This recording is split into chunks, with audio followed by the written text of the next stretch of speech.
The speed at which software development must innovate to meet business needs only increases over time, driving developers to continually search for tools that can support their agility needs.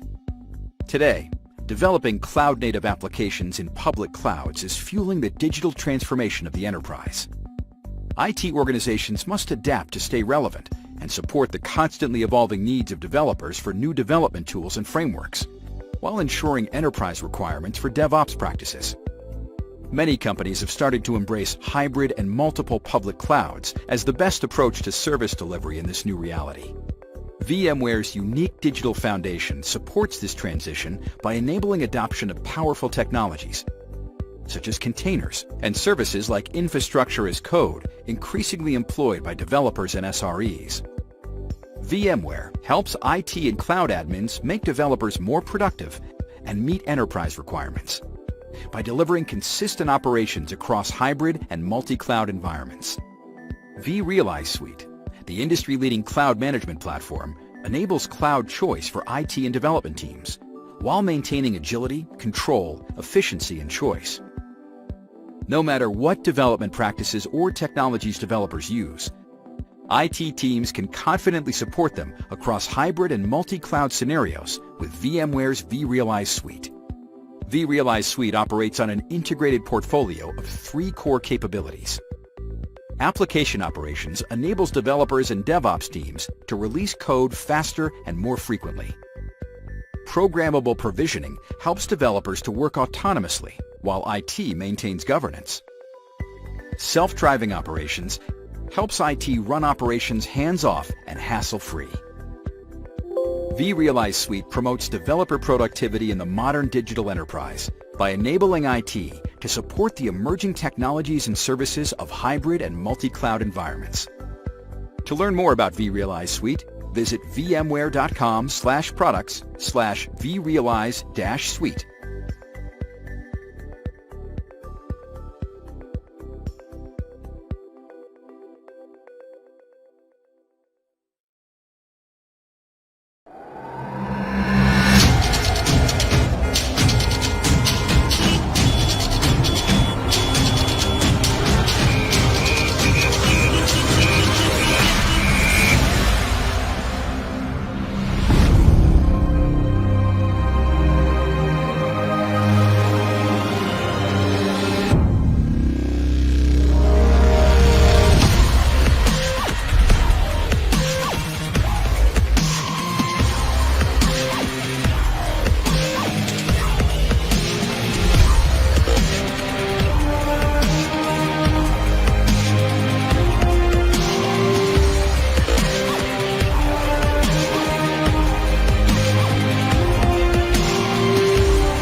Welcome everyone to our June Tech Tuesday webinar series for VMware Cloud Foundation. Today's session topic is on intelligent, consistent operations for hybrid cloud. We are so excited to share what we have lined up for you today. A few things I would like to point out before we begin. Firstly, for optimal viewing experience, we highly encourage you to view today's webcast using Google Chrome or Firefox. In case you are using other browsers, you may like to switch your browser. Secondly, if you experience a lag, lost your audio or visual midway through the presentation, please refresh your browser and log back into the platform. We highly recommend you connect to a stable internet connection, preferably with a wired internet line. Third, your feedback is very important to us. Do complete the survey form before the end of the webcast. Share your feedback about today's session with us and stand a chance at winning an exclusive VMware vRealize Ninja t-shirt. You can do so by clicking the survey button below your screen on your right. Best quote wins. Fourth, attend all of our Tech Tuesday webinars to earn points, and we will select 100 attendees with the highest points to collect our limited edition VMware Cloud Foundation Lego set. Fifth, stay tuned and participate in our Attend to Win quiz later and stand a chance to win a Logitech C930 webcam. Do engage with us by clicking on the widgets below. Click on the handout widget to download our resources. If you have any questions, please click on the Q&A or group chat widget to engage with us, and we will answer your questions or inquiries as soon as possible. Feel free to click on them right now to open them up, but do remember to drag the windows to the side so as to not block the PowerPoint slides. Without further ado, let's welcome our next speaker, Archie Wilson, Director for Cloud Management from Asia Pacific and Japan, VMware to Kickstart. Archie, please.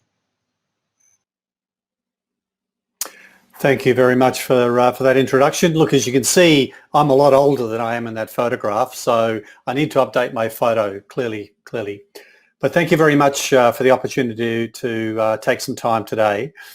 I'm going to introduce you to the world of what's possible in hybrid and multi-cloud management. It's a very, very exciting topic. I'm going to position what's possible. I'm going to take you through where VMware can help you in this. And then we're going to go deeper and deeper with some of our presenters from a pre-sales technical perspective and then from our engineering teams. So I'll talk for about 15 minutes and if we could just go to the next slide here. So we talk about this notion of intelligent, consistent operations for your hybrid cloud. Now, what do we mean by that? Some of you may have seen this statement before by people in the industry about all companies are now software companies. So what do we mean by that? Well, quite simply, most organizations, be they government, be they private enterprise, are now using software and the intelligence in software to completely redesign and re-architect how they deliver services, how they deliver applications, and how they run their business from a digital transformation perspective. And it's a very important thing to remember because we like to think that software is at the heart of everything that you're doing. I'm sure when I present this with some of the challenges that are happening in the industry at the moment, if we just look at the software stack itself, everyone's being pushed to go faster. You know, bring new services to market, bring new applications, refactor your old applications, you know, come up with diverse stacks, have a shorter cycle to bring all of these new services and applications to the market. But we need you to do that with increased focus on security and governance and automation. And a lot of organizations, as you see down the bottom of this slide, are facing some challenges of how do we scale? You know, how do we have the right skill sets? How do we, you know, make the best use of our resources? And as I mentioned earlier, how do we do that in a secure and always available way? And that's not a very easy thing to do. But I would like to think that most companies and most organizations in the Southeast Asia, Korea regions are all going through massive change from both their software applications to their infrastructure from start to finish. From our perspective, the answer is you need to be running your software on a cloud. Now, not just any cloud. The answer is cloud, but with a difference. And some of the key attributes that we talk about when we mention running your software on a cloud is this notion of your cloud being secure, self-optimized, and I'll cover what these means in a moment, resilience, self-service, delivering services and pulling down services as you need them, scalable, and also always available. So services rich. The reason a lot of organizations have struggled with this move to cloud delivery for their infrastructure and applications is because of the complexity. You know, a lot of organizations have legacy. They're moving from a traditional data center to a private cloud run on a data center to multiple clouds. The complexity of managing all of these environments to give you complete visibility and complete control over these environments has been very challenging for organizations. And this is where VMware can definitely help you. If we look at how do we build cloud management solutions, so essentially we start at VMware from the ground up. As I mentioned earlier, most organizations have come from somewhere. There are some companies and some organizations that are born on the cloud. They've got a different characteristic to what I'm talking about here. I'm talking mainly about organizations that have come from running a data center to introducing a managed data center, doing private cloud, and then introducing multiple native clouds. The first thing really is obviously from a cloud management perspective. Once you start to get into this world of hybrid cloud management, and this is where VMware really has some very strong leadership and some very strong guidance to provide to companies, is developing this notion of an API layer. So whether that's log APIs, infrastructure, platform as a service, cost management APIs, all designed to deliver the best way for you to serve developers and make it easier for your internal customers to consume your services. And this is what we call the whole notion of the hybrid cloud API. Add into that the fact that most organizations will use either one or many public clouds. Now, we've just mentioned the three hyperscalers here, AWS, Azure, and GCP.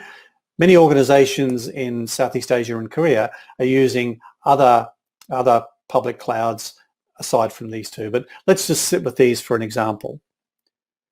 If you look at what you want to do from a management perspective, is you want to be able to sit across all of these. Right? So it's very, very important that you take away the complexity in your multi-cloud management layer by enabling you to be able to manage all of the resources, regardless of where they sit, in your data center, in your private cloud, in any of the public clouds, as if they're all in the one location. And that's particularly important. This is what we mean when we talk about making clouds invisible. And it's not designed to be a marketing slogan, but it's designed to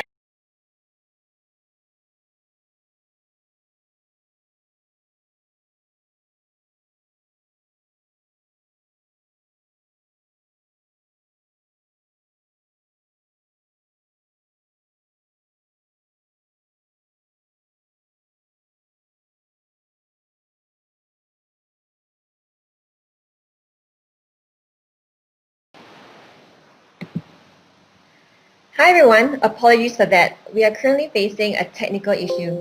Please be patient as we try to get Archie back up online. Thank you.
Okay, I hope everyone can hear me now. Okay, yes, apologies for that, guys. Some slight technical glitch here. We'll blame the Australian National Broadband Network for that problem. So let me just go back. Okay, so where I was talking about, all of the complexity involved in hybrid and multi-cloud management. From VMware's perspective, it doesn't need to be that complex, because what you want to be able to do is manage all of this in a way which enables you to deliver the services you need to your internal customers without worrying about where resources sit and how to manually create workloads and move workloads around. From VMware's perspective, one of the reasons that I guess we feel that we've got a lot to offer customers is that we've got many clients worldwide who are using our hybrid cloud management solution. So we talk about this notion of consistent operations, consistent infrastructure, consistent operations. When you're working with a vendor, you want to know that their solutions are market leading. And so, having from VMware's perspective, well over 45,000 customers, ranked number one by analysts, but also delivering great ROI for customers. And if you think back to VMware's origins, when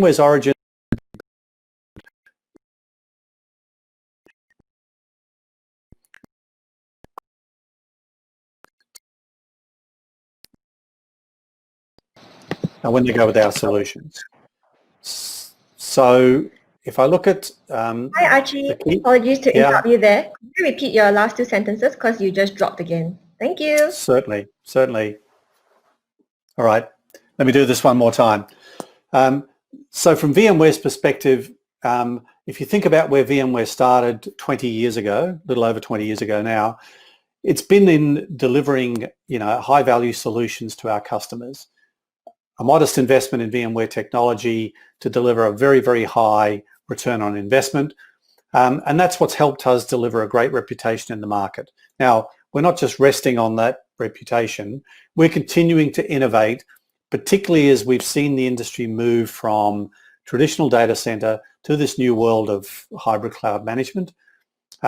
It's very important for us to deliver to our customers as you move from a data center that you know and trust into this world of hybrid and multi-cloud, that you've got consistent infrastructure using our VMware Cloud Foundation, but also consistent management and consistent operations. And that's really what we're going to talk about today. How do we deliver this to you in a way that's going to enable you to implement across the edge, the data center, managed data center, public cloud?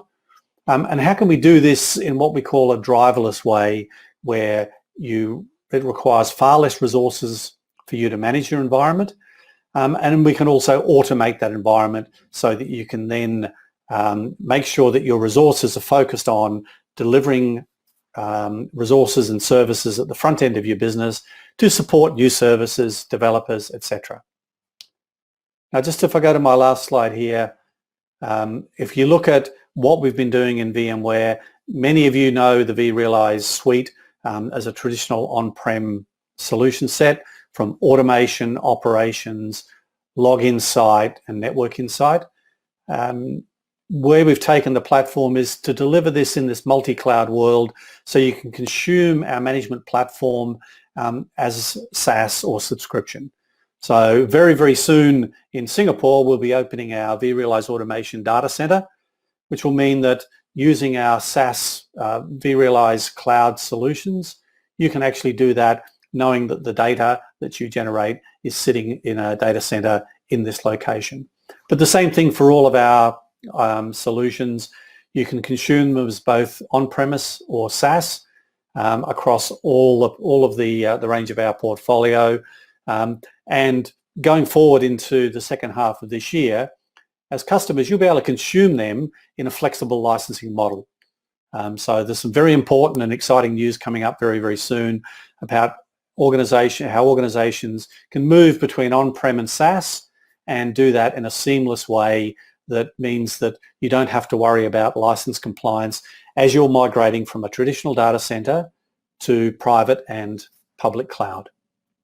So with that, I'll stop there, and I'll now hand over to Chris Say, who's going to take you through the next level of this in terms of more detail on how we do the operations. Chris, over to you.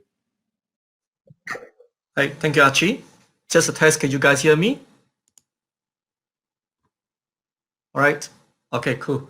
All right, this Chris, I belong to CMBU. All right. So what I'm going to do for the next 15 minutes, I'm trying to condense an actual 2-hour session into just a pure 15 minutes. So bear with me, fasten your seatbelt, and there we go. All right. Okay, I'll be giving you a very quick intro to our vRealize operation, or specifically 8.1 version, what it does and what is it all about. All right, pertaining to what just actually mentioned about the self-driving operation. Okay. So this is what just now Archie has actually showed you, all right? Talking about the whole vRealize suite solution, that kind of thing. So what I'm going to touch here is mainly on this vRealize Operation Cloud, which is our SaaS solution, plus our on-prem, which is 8.1 solution, all right? Basically, in terms of the code, they are basically the same, all right? Just that there will be some minor differences in the way how you manage that. But typically, the features are almost the same. Okay. Okay, self-driving operation. In VMware, we believe strongly that in any data center, all right, be virtual, physical, whatever, you need to know what you do not know. The common problem is that we always do not know what we don't know, right? We don't know that our capacity is running out. We don't know that we are bursting the budget. We don't know that our so-called infra is not complying to certain regulatory compliance, all right? So we must have a so-called a proven methodology to govern that, to self-drive the whole data center, the whole so-called infra, all right? So these are the four main so-called principles that VMware specifically so-called strongly believe in, is that, first of all, you must have a continuous performance optimization. Your data center is ongoing changes, all right, day in, day out, your application changes, infra changes, so on and so forth, all right? So likewise, it must have a continuous optimization mechanism behind that will 24/7 round the clock to help to optimize your so-called your virtual infrastructure, all right? And then it must have a mechanism to be able to confidently, accurately tell you that, hey, you're consuming this amount of capacity. They can tell you that, let's say your infra is consuming less than 50% capacity. There's some of the hosts you can reclaim, or you're operating at about 80%. Wow, that's very bad. So you must do something to increase the capacity to so-called scale out or scale up. All right, is able to give the cost management in terms of public cloud, hybrid cloud, or on-prem. All right, and then the third one, app-aware intelligence. Many of the time is that we run our application in the infrastructure. Okay, fine, my infra is good, my hardware is good, performance is good, but my application is suffering based on, it could be a code problem, it could be the so-called network problem, it could be even the storage problem, all right? So you must have also a means to understand your application behavior. Understand saying that probably this is my so-called certain SQL statement, certain SQL or database having issue, or is it because of my network, all right? So vROps, in short for vRealize Operation Manager, give you that mean to be able to pinpoint the root cause, all right? Last but not least, the integrated configuration and compliance. We are able to help to comply to standard like PCI standard, ISO 27001 standard, CIS standard, so on and so forth, or you can customize your own standard based on your own organization policy, all right? So with these four combination, we are able to help you to achieve a self-driving operation. Okay, so far I have given you a very quick 10,000 feet high-level view of the vROps. Now I'm going to touch on something more deeper, as in today we are on version 8.1. I'm going to touch on what are the new features that have been added in, all right? For those who have already so-called been using a vRealize operation from the version 6, version 7 until version 8, you are able to follow closely to the so-called the evolvement of our feature, right? For those who probably may be new to it, you take this as a capability that you can so-called bring back to your organization to make good use of it, all right? So down here, listed out the so-called, it's a better card. These are all our so-called newly feature added in this version. I'm not going to go into each and every one of them because that will take about 2-3 hours, all right? I'm going to handpick some of them, all right? That is more useful, more popular, okay? If you guys have any question along the way, feel free to drop your question into the Q&A chat box, all right? So we have a lot of experts down there. They can answer your question accordingly. Okay, all right, the first thing. I believe you guys by this time have heard about our vSphere 7.0, all right, with Kubernetes. In short, I mean, it's our so-called Project Pacific, another name for that, all right, that we run Kubernetes control plane together with our vSphere, okay. So what it does is that, let's say you're running that so-called Kubernetes together with vSphere 7. We have a dashboard to give you an overview, all right, on your workload inventory. Okay, what are the construct of your Kubernetes? What are the containers, also called the pods, all right? All the way to the physical, all right? And also the properties. That means, for example, the metrics such as CPU, RAM, storage, or even the costing. Then you can have an overview of that from this single pane of glass. Okay, and then you are able to also say that, hey, I have this particular namespace in this cluster, all right? So my workload has been growing. How much time do I have left before I be exhausted of resources? Before I should do something, all right, to optimize it, to scale up, to scale out, whatever, okay? So the dashboard is able to give you that view. Likewise, as I mentioned, the usage so-called projection. Are you running out resources in the next probably 6 months or half a year, so on and so forth, that kind of thing? We are able to give you the so-called the view all the way down to the pods level, which ensures the container, all right? Okay, so we are able to have this. You're looking at this my slide here. So what you're looking at here is the topology view for the whole Kubernetes cluster that you have deployed. All right, all the way from the pod level to cluster level to the physical infra level. You are able to trace the relationship, and you can trace the health check. Okay, whether your this cluster is healthy or not, whether is it alert rate, so and so forth. Okay, we have key metrics. So-called properties for topology object. So you're looking at the graph on the right side, all right? So it gives you the very so-called quick view on the resources utilization of this cluster, right? Okay. The other question is that just what we see is in particular to vSphere 7 with Kubernetes. Some customers ask, what if I have my native Kubernetes? What if I have my PKS enterprise as a Kubernetes cluster, right?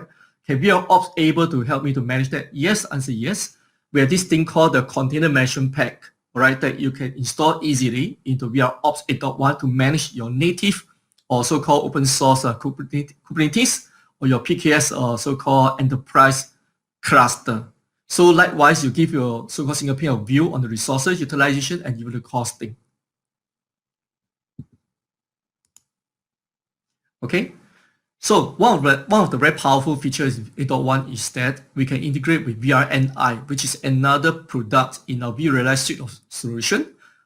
This is called vRealize Network Insight. What it does is that probably, let's say you have an NSX key, okay, for example, in your network infra. Many of the time you find that, hey, my application is not functioning, okay, it breaks, user can log in, or user being kicked out, or somehow, somewhere, the thing doesn't function well, all right? It could be because of firewall rules, okay? It could be because of network, all the way up even to your bare metal, physical network. So VRNI will give you the picture, integrating with VR Ops. We are able to help to do troubleshooting, okay? From the point of troubleshooting, what do we do by that? Okay, this is one. I am able to see, to check for certain virtual machine, what are the distributed firewall rules that's been applied to that virtual machine. So from there, I can trade. Probably I see a drop packet, all right, or denied packet, okay? Then I'm able to troubleshoot. Oh, it's because of firewall rules, all right? Or all the way, let's say, my path all the way up to my physical so-called infra suffer some latency. From VR Ops, I am able to trace it down with the integration of VRNI to see and to pinpoint where is the problem. Okay, then the other question is that commonly people ask is that I have a lot of third-party so-called solution out there in the world, all right? Are you able to help me to monitor? The answer is yes. Okay, we have this SNMP management pack. That means so long your devices, all right, or your third-party solution support SNMP, which most of it does, all right, we are able to pull the health check. Likewise for the so-called CPU utilization, the bandwidth, the interface up, down, the whatever that you can pull based on your MIT file that's supplied by your so-called vendor based on the solution, we're able to pull that data out. Last but not least, very important is that now in a hybrid cloud environment, okay, I can have my workload in AWS, Google, Azure, or VMC on AWS, or maybe on-prem, okay? I can be anywhere. So it's very important for us to be able to see what are the costs that we incur in all these cloud environment. Okay, it is always a challenge to know that, okay, for example, I have AWS. Okay, AWS have its so-called costing report. Azure also have so and so forth. But in order to consolidate them together is a big challenge. To have a single pane of view is not that easy. But today with the vRealize 8.1, we are able to do so, all right? We are able to help to consolidate the cost metrics from AWS, Google, Azure, on-prem, and VMC as a whole. So you have a so-called a complete view of all your hybrid and multi-cloud environment as a whole. So having said that, this will be my last slide. Hopefully I give you a very good overview of the vRealize 8.1. So just remember, we have a SaaS version that you can subscribe to, or can deploy on-prem as a version 8.1. So if you've got any question, you can drop into the Q&A chat box. All right. So I will hand this time to Sarjan to give you a demo of the solution. All right. Over to you, Sarjan. Hey, thank you, Chris. Thanks for walking us through the what is new in 8.1. Am I audible? Good. Okay, so let me give an introduction. I'm one of the product manager for vRealize operations, and my focus on today's presentation is to, hey, how do I treat VMware as a customer? Because VMware IT uses vRealize operations for their monitoring and day-to-day troubleshooting and for several other use cases. And I am closely engaged with the VMware IT on a day-to-day basis to ensure that, hey, the entire VMware IT infrastructure is up and running and how they can take advantage of the vRealize operations. We learned that in first hand so that VMware customers can use the product in a better way and the scalability is addressed. Before I get into the presentation, to explain some of the abbreviations which I tend to use is vROps means vRealize Operations Manager, EPOps, vRealize Endpoint Operations, and often I use MTTR, which means mean time to resolution. Sometimes I use MTTI, which means mean time to innocence. So for my presentation agenda is first I will kind of set what is the challenge and the challenges that the VMware IT faces in terms of monitoring and what's their expectation. What was the approach to solve that problem? In this particular webinar, my focus is mainly on application-aware infrastructure monitoring. There are multiple other use cases which VMware IT uses the vRealize operations for. In today's focus is more on the application-aware infrastructure monitoring and how you can take advantage of it. We will talk about what is a simple architecture we have put it in place. And I also have my colleague and my good friend who is the architect of the VMware IT. He will give a demo of the live environment. I'm praying for the demo gods. Hope that this will go well because it's a live demo. And we will also summarize with what is the lessons learned in this engagement and what are the benefits turned out to be. With this, let me move to my first session. I want to give you a snapshot of the VMware IT infrastructure.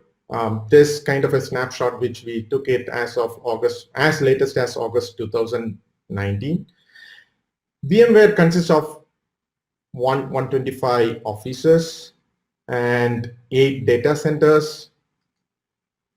It goes to total of 11,000, that is 11K VMware ESXi hosts. Number of VMs created and destroyed weekly, you would be amazed, like it's 1.3 million. Average number of VMs which is created and destroyed. This involves the real VMware outside facing VMware IT production environment, as well as the environment which is internally faced, that is for our own development and operations. and anybody can come and take any kind of workspace and use it. So this number includes the entire infrastructure, and average number of containers created and destroyed weekly is around 547K containers which we create and destroy it.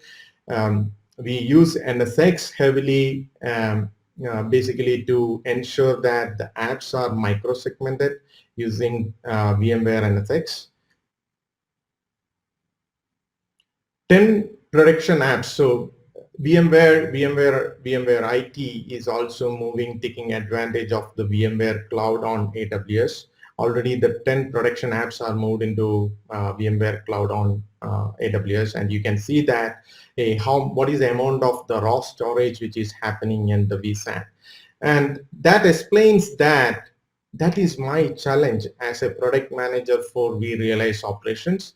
I want to ensure that VMware IT as my customer, I want to ensure that they are getting the right visibility. When there is a problem happens, they are able to troubleshoot effectively, and the meantime resolution is happened and enable them. And there are like 65K devices managed by the Workspace ONE endpoint manager. So moving with this, the specific use case which I want to talk about is that in VMware IT, there are certain applications which they need to monitor with a blended view of application infrastructure ecosystem. One of the demo which you will see downline in this presentation is that how VMware IT takes advantage of monitoring the SAP application, right?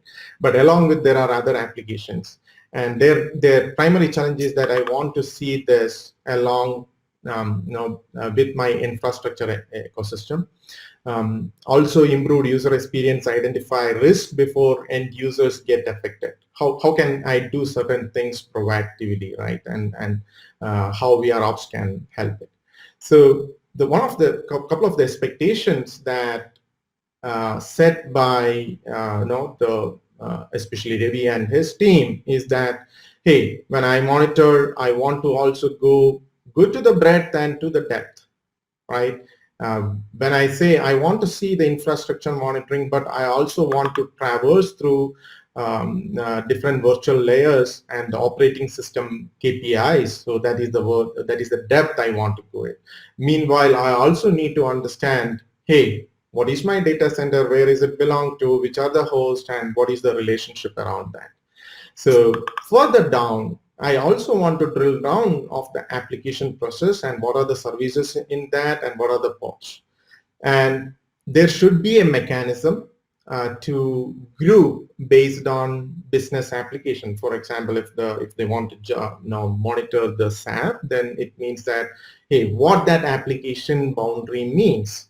That includes how many VMs, how many hosts, and then how can I group that, make the custom group, and monitor out of the vRealize operations.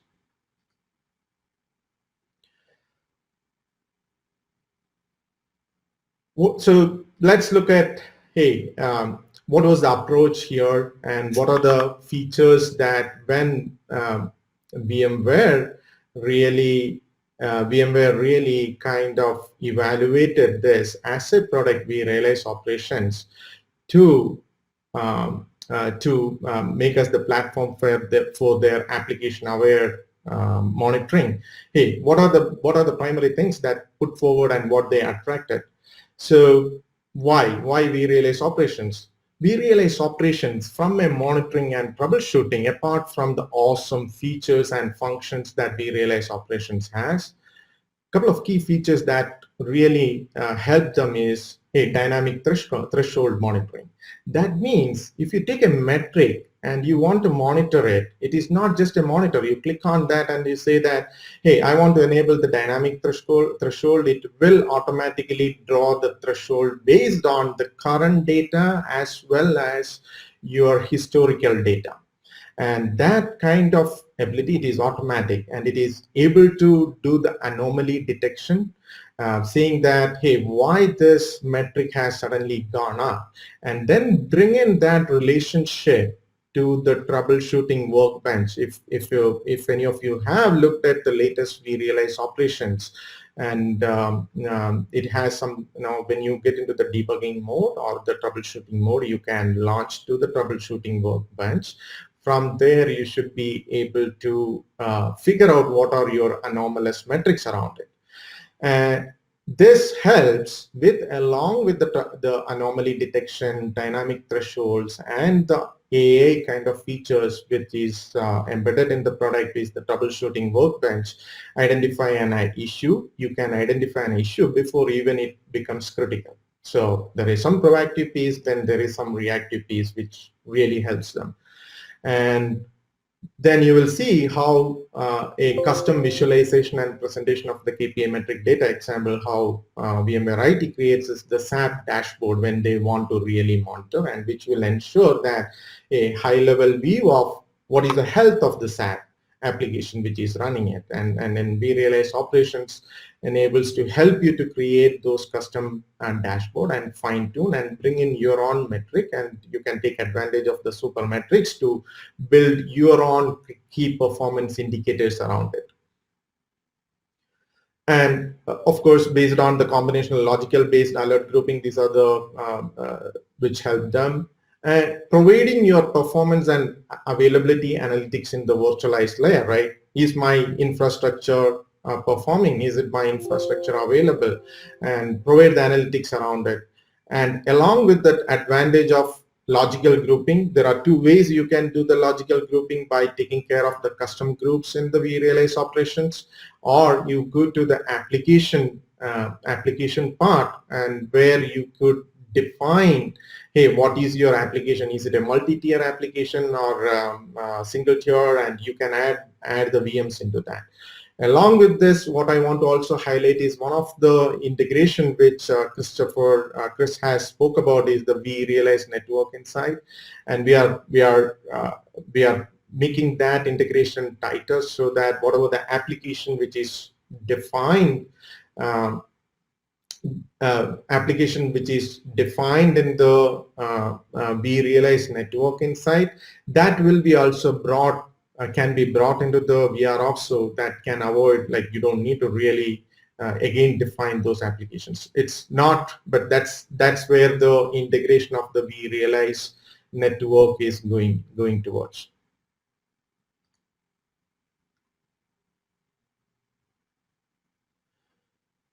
So to get the depth of the monitoring, so today VMware IT taking advantage of the endpoint operations, or what we call it as the EP ops. However, EP ops, we have a plan to migrate from EP ops to Telegraph agent, and that's where the endpoint monitoring, that's where the future is going to be. We will have the customized Telegraph agent, which will help you to get the depth of the monitoring. For example, in today, what VMware IT takes advantage of is with the EP ops, we try to get the in-VM guest OS operating system metrics, and also look at service and process availability. Hey, which are, so for example, is RabbitMQ up, and is it if it's a critical process to be a critical process for an application, I want to ensure that that is up, right? And we take advantage of the EP ops to monitor such things. Then again, ability to correlate the data in interactive views, that's we will see that how that relationship is brought together along with your dashboards. And process state and performance monitoring. So in this, the goal of vRealize operations as a platform is not to become an application performance monitoring, but to become an application aware infrastructure monitoring, so that you traverse through the breadth as well as the depth, and you can customize your vRealize monitoring system to ensure that, hey, your application is end-to-end monitored, and you could debug the problems in much faster way, and provide all the external integration so that you get a complete infrastructure. So You get the storage, compute, and the network part of the view. The network view also through the integrations like as vRealize Network Insight.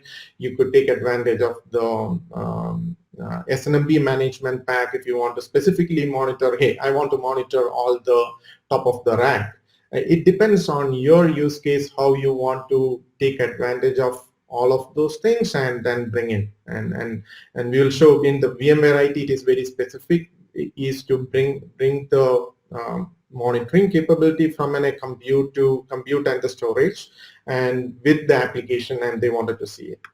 So what was the architecture looks like in a very simplified way.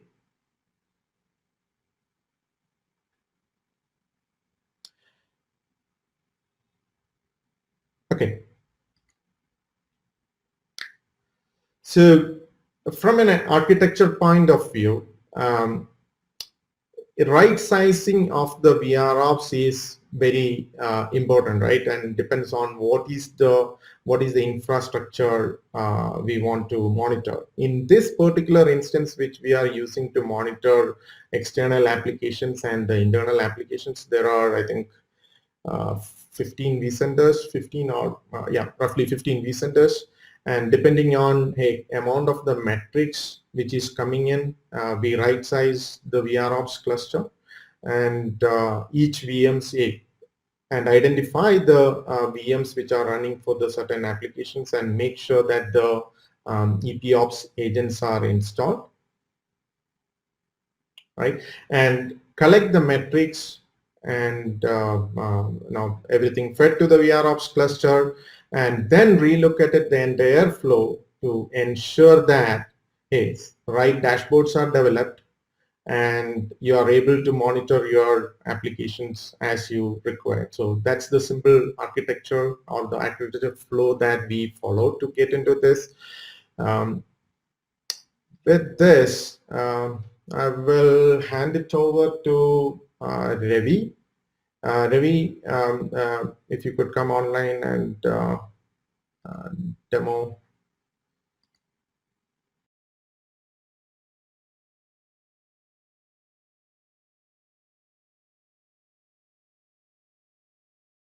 Now you've seen the various features and functionality that vRops has to offer. My name is Ravi Shankar Rao and I'm part of the VMware IT group. We've been leveraging vRops for upwards of 3 years now.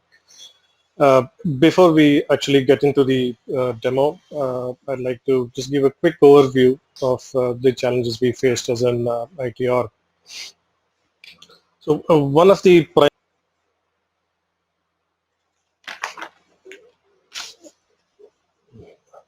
So some of the, just to overcome the challenges, we deployed vRealize operations, and just to give an overview of how it was deployed. We had multiple data centers, but it was not feasible to kind of have vRops instances on each of those DCs. So instead, we had on the primary DCs, had the entire thing deployed. Can you just give me a moment while I try to share my screen? Yeah. If you could just confirm that you're able to see the screen.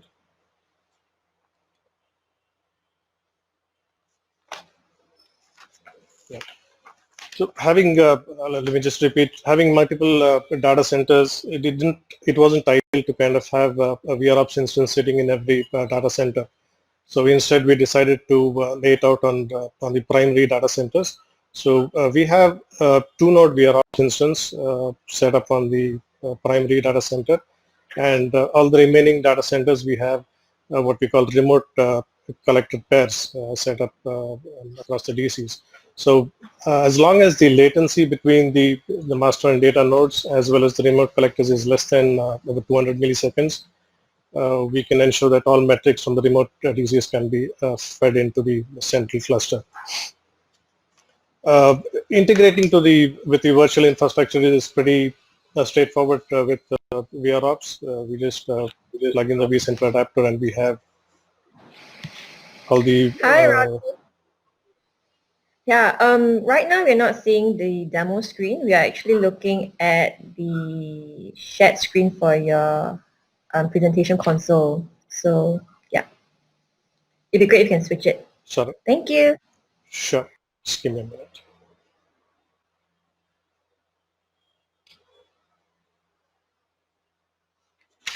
Is that visible now?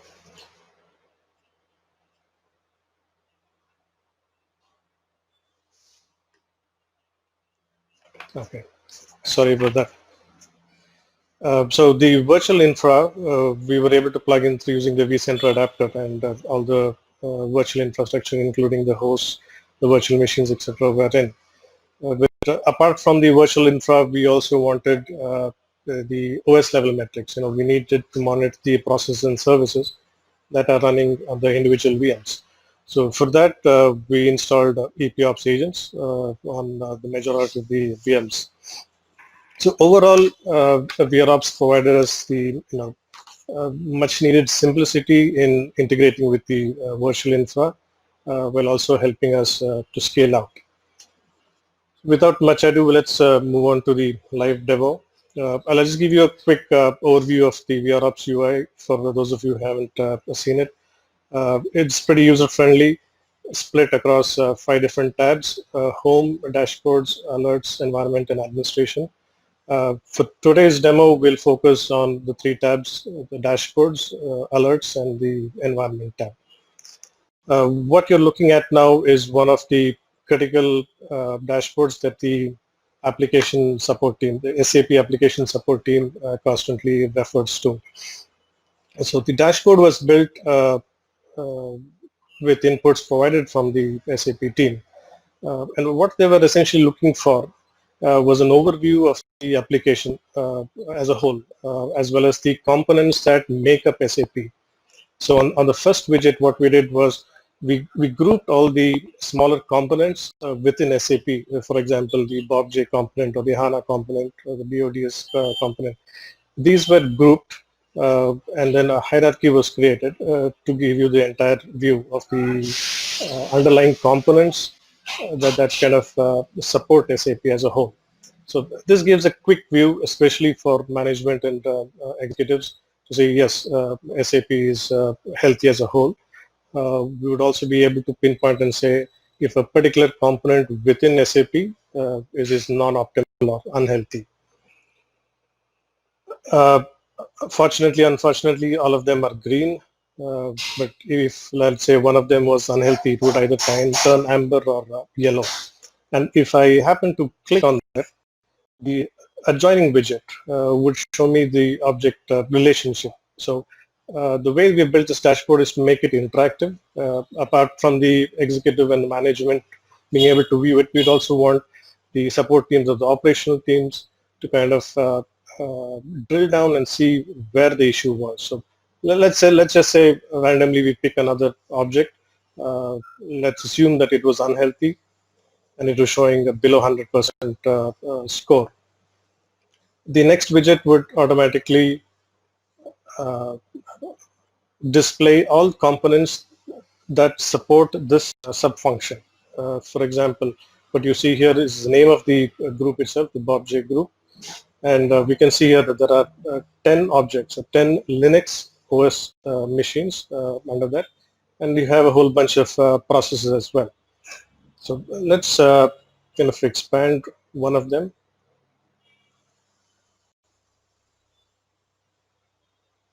And I'll randomly pick one of the processes.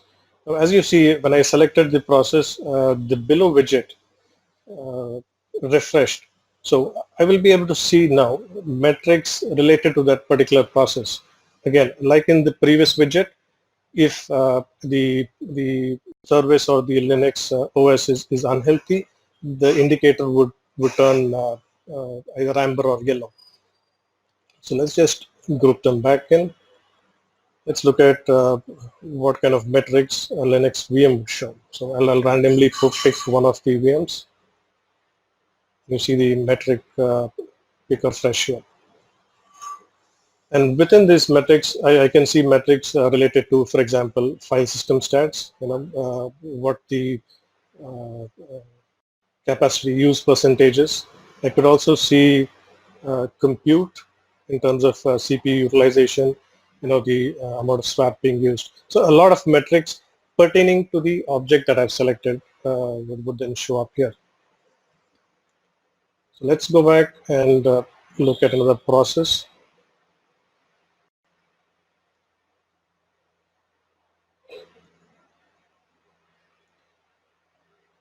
A little while later, we'll also see how we can kind of create a similar dashboard. So for a process, you obviously won't see any information related to file systems, but what you can see is the number of processes that are attached to that specific service, the CPU utilization as well. So let's say I want to see the current trend of the CPU utilization, the current trend of the CPU utilization of the specific process. I can just double click on that, and let's pick another metric as well.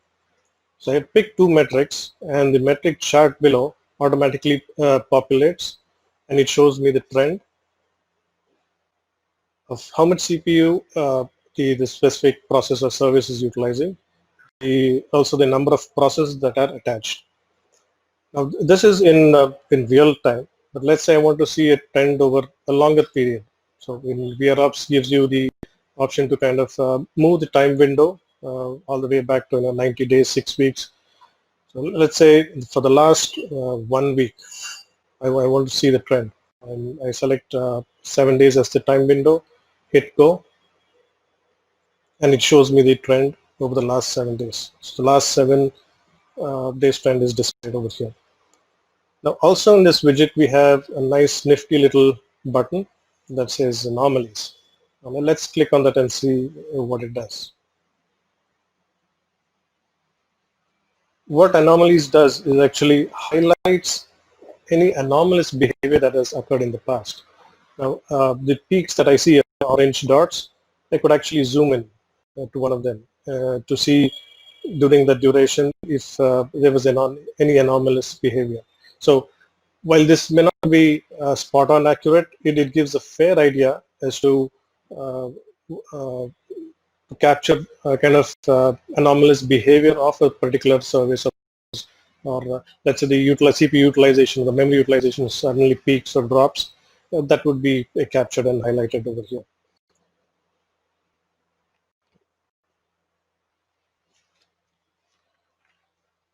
So with that, let's quickly try to create a small dashboard, a similar kind of dashboard. To be able to create a dashboard, so in vRealize, it's almost like a canvas. You have a blank canvas, and you can pick defined widgets and drop them on. So we navigate to dashboards. Under actions, you click on create dashboard. So we can just give it a name, demo.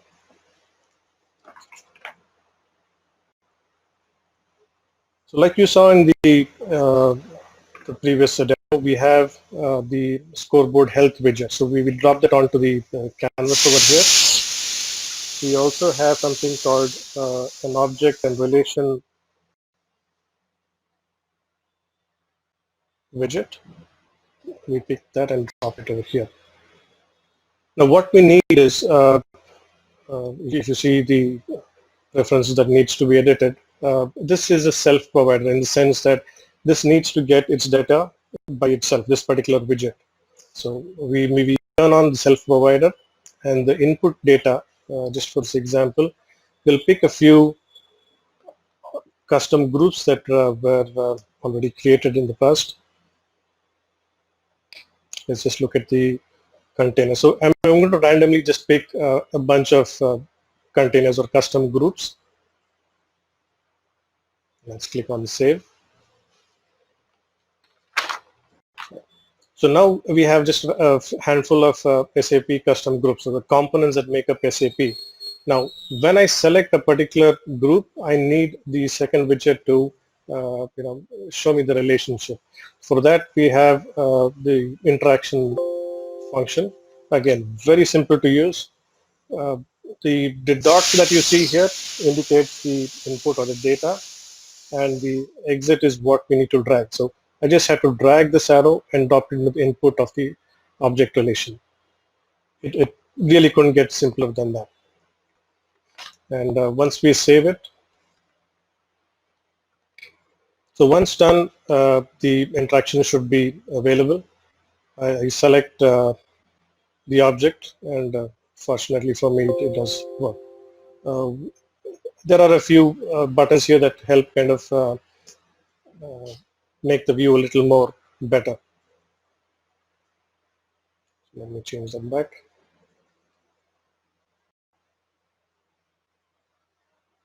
You can resize it to make it look a little better. So as you can see, in less than probably 30 seconds, we were able to create a simple dashboard with the interactive feature available. Now let's say I've created the dashboard and I want the support teams to consume it. I need to be able to share it. So to be able to share it, I go to, again, Manage Dashboards. I click on Actions, click on Share Dashboards. And here I'll have the various member groups, the support groups. And all I need to do is pick that particular dashboard, drag and drop it over here. Let's say I drop it to one of the teams, one of the groups here, and I immediately see that the count increases to 1. The red indicator here says that it's not saved. So if I go ahead and save it, all members of this particular group would have access to the dashboard. So in just about 5 or 6 clicks, we are able to create an interactive dashboard and also share it to the wider team.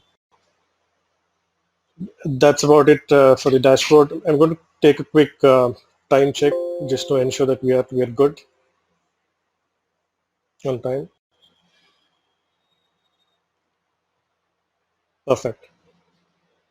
So let's look at a couple of more aspects of the dashboards. We have something called views and reports. Before we go to views, let's take a look at reports.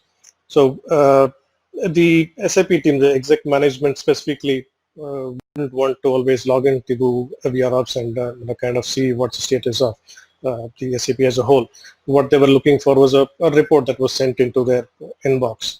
So what we did was created a report template that essentially showed the same data that was available in a dashboard and have it sent as an email to them. So this is the sample report. It just shows up as a PDF. I've shown it on my browser for this demo. I won't go into the details, but what we can actually do is see how we could create a new report template. So I'll click on New Template, give it a name. So once you give the name, we pick whether we want to see a pre-created view or a dashboard. For this example, we'll pick on dashboard. So let's look at our SAP dashboard. If you can find it here. Yes.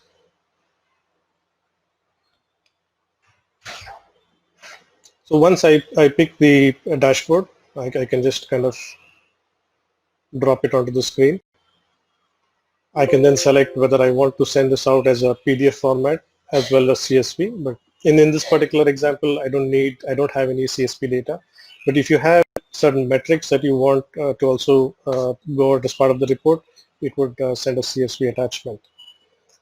You have some additional layout options. If you want to make it look more fancy, you can add a cover page, table of contents, etc.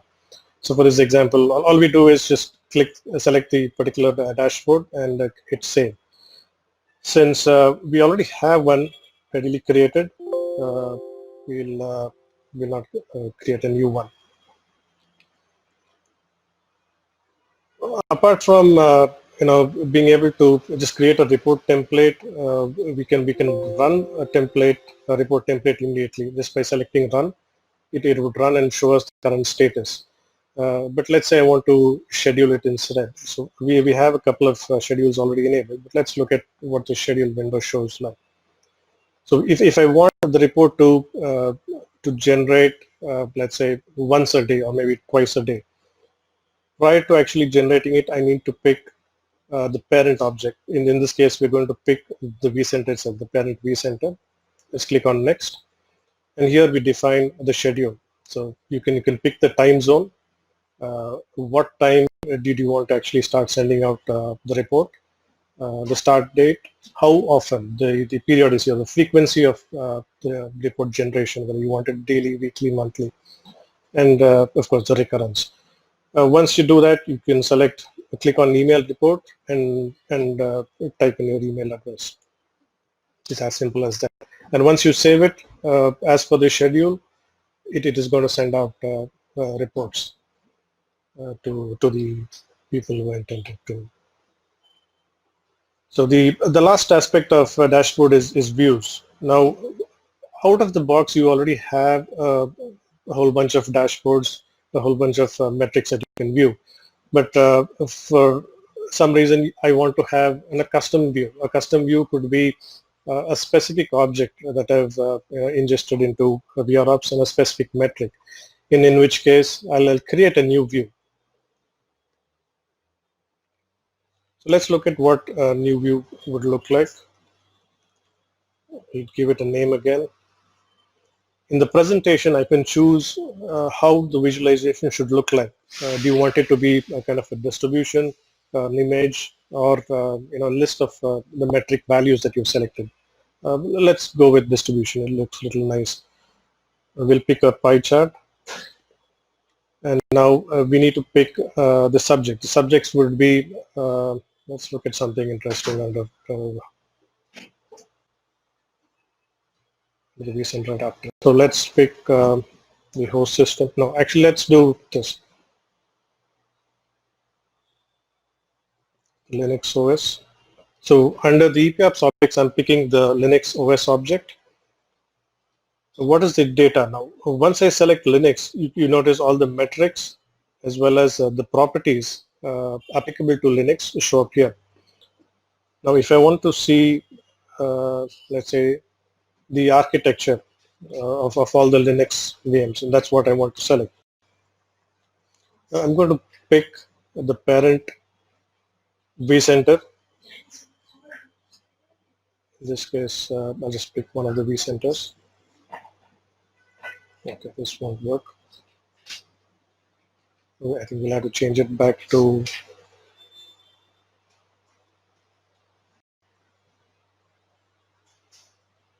a virtual machine. So let me pick virtual machine under vCenter adapter.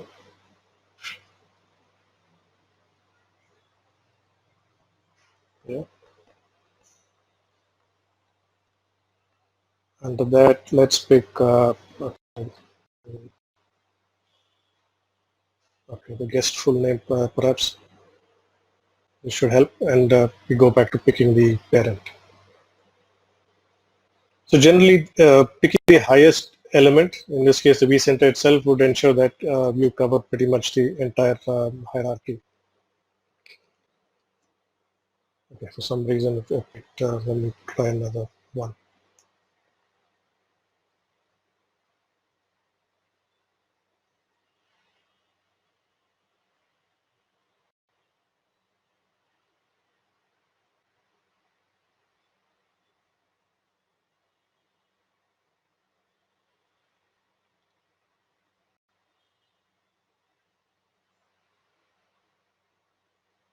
Please bear with me when I move through this.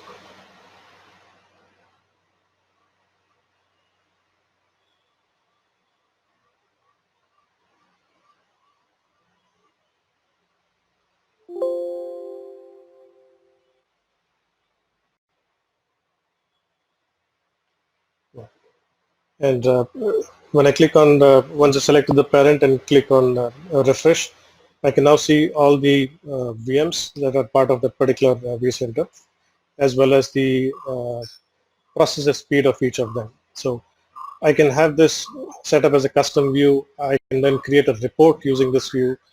So this is kind of a custom visualization that the team would want. Now let's say apart from the CPU, I want also the memory. I can go ahead and add a memory column here as well. So I can pretty much include as many metrics that I want across and have it sent out as a kind of weekly report or a monthly report for the admins to look at. That's about custom views. In the earlier dashboard that we saw over here, you might be wondering how we were able to group the objects that were part of the SAP. For that, we have something called custom groups, and we'll navigate to the environment tab under vRealize. Let's filter out those that are called SAP. So again, I'm going to randomly pick one of the custom groups. Let's see how it is configured. Again, pretty straightforward to use. With the custom groups within vRops, we have the ability to kind of dynamically allot different object types. What does that mean? With SAP specifically, we want to group the Linux OS that was part of the SAP environment, as well as the services or processes that were running on them. So these are all. So there's a naming convention that the SAP team followed as a whole, and that made it so much more easier to dynamically group them. So we created a group and applied a policy to it, just to ensure that the group stays up to date. So tomorrow, if you have a new VM that supports SAP BW, it would automatically get added to this group. Now, if I don't check that, you notice that the warning goes away. So we always ensure that we need to keep the group membership up to date. And here I select the objects. Now, this is a Linux object. If the naming convention begins with or contains spw-prod or spw-prod-d1, it contains spw-prod but does not contain spw-prod d1. Only such hosts would be part of this group. And additionally, we also wanted to look at the services or processes that need to be part of the group as well. So we've included those processes as well. So if I want to see a preview of what was included, I can see the Linux VMs as well as the processes and services that are required. So all these are part of the SAP_BW custom group. And in a similar fashion, all these groups were created. And once the groups were created, we plugged it into the dashboard that you saw initially. So it kind of helps keep things neat. You have an entire overview of SAP as well as the components within SAP, the individual components, and again we go further down. So the view as a whole allows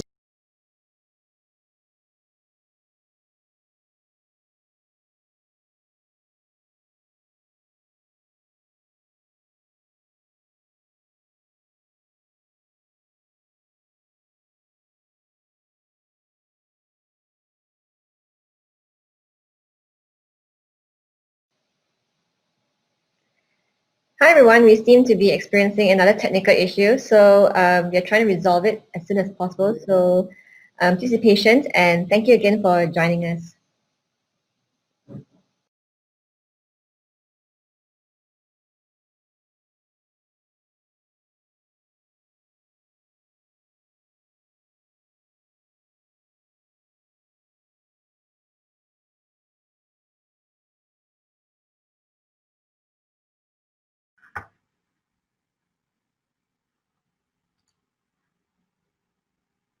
Hey, yeah. So you unfortunately I think we dropped Ravi, but he was trying to wrap it up here. Hey, this is how we monitor the SAP as an application. Hey, how do I customize my dashboard? How do I now customize my reports so that how I can do an application aware infrastructure monitoring and make sure that my application is 100% available.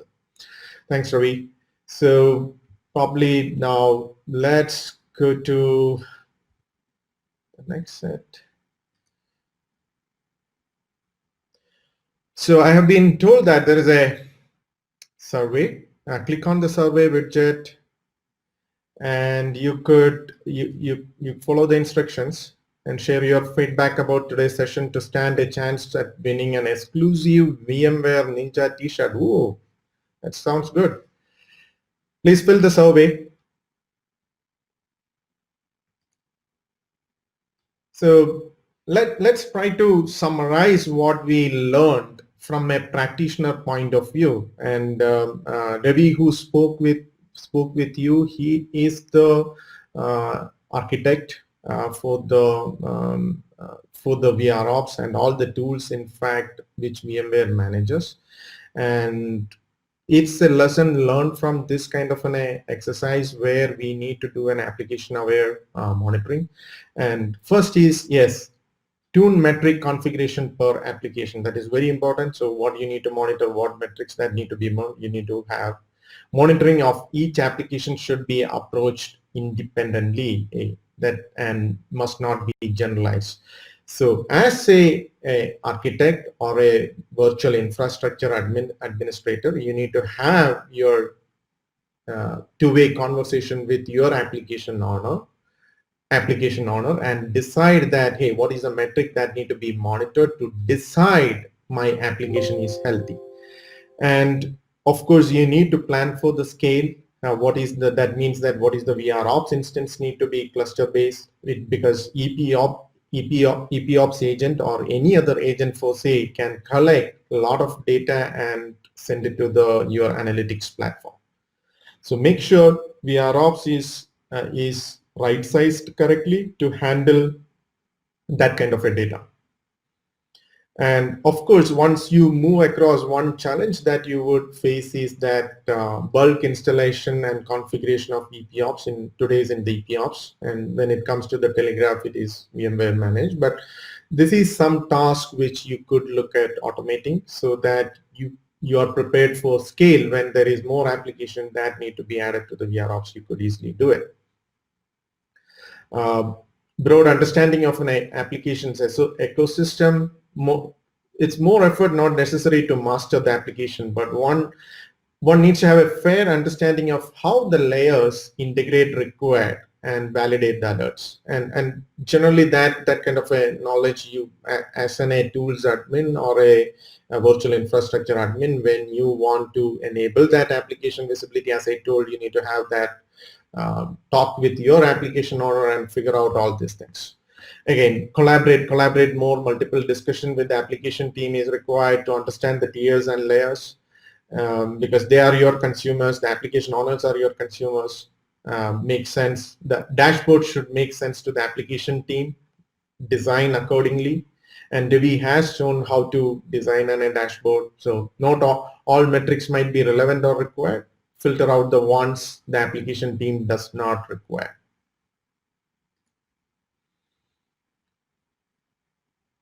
And this last slide has been put in VMware IT environment.